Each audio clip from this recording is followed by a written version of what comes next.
So New Start for Children and Families is a service home for foster care children here in the River Valley area. We also do community outreach.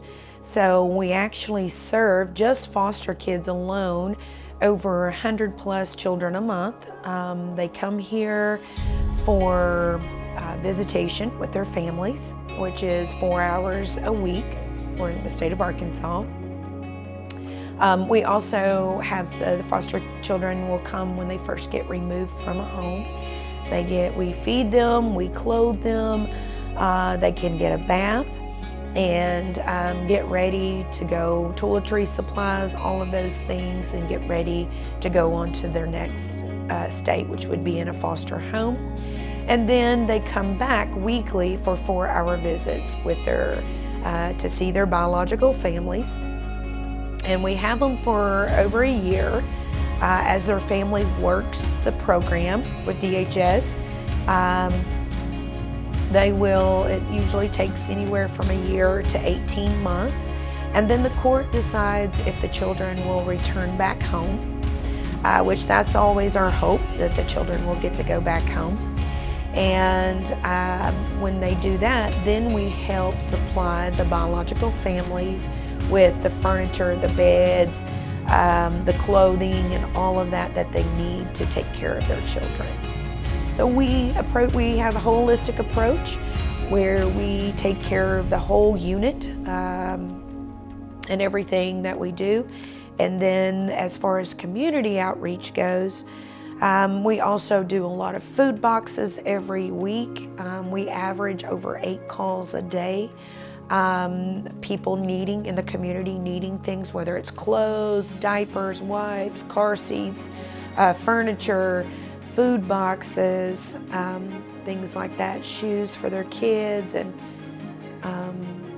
we also serve grandparents raising their grandchildren, which is very difficult, which we have a lot here in the state of Arkansas. We also help with Head Start down the road. They call us for things when they have families in need. And then we also serve, we're a resource center for 100 Families Restore Hope program.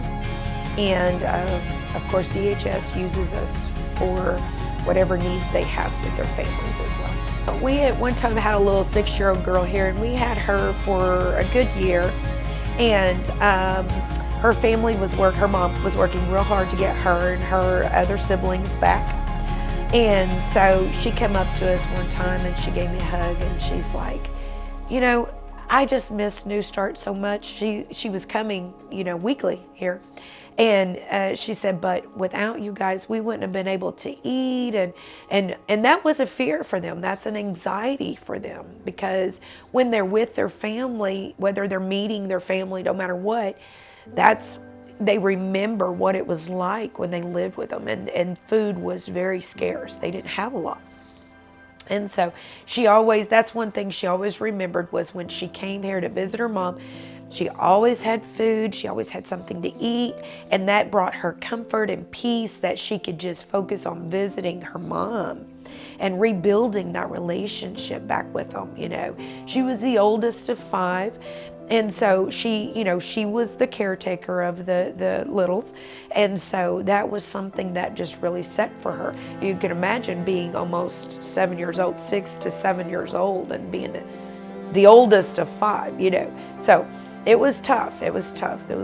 But so she really was thankful for that. And now she's back home, mom's on her feet, and things are going well, and it's better for them. It's just better life for them. So that's what we want to do, is help the families, as a unit. People think when they're working with foster care, that means that we're asking them to be foster parents. And even though we need more foster parents, there's many of things that you can do to help support the kids and the families in the community. You could have your youth group gather up Capri Suns and give those, we would love, the kids eat a lot of snacks here.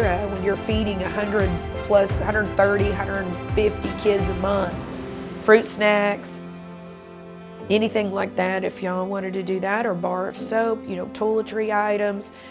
Travel sizes are amazing for us because we can put them in a little bag. We have little bags and we put them, you know, toiletry items in there so they can take with them wherever they go.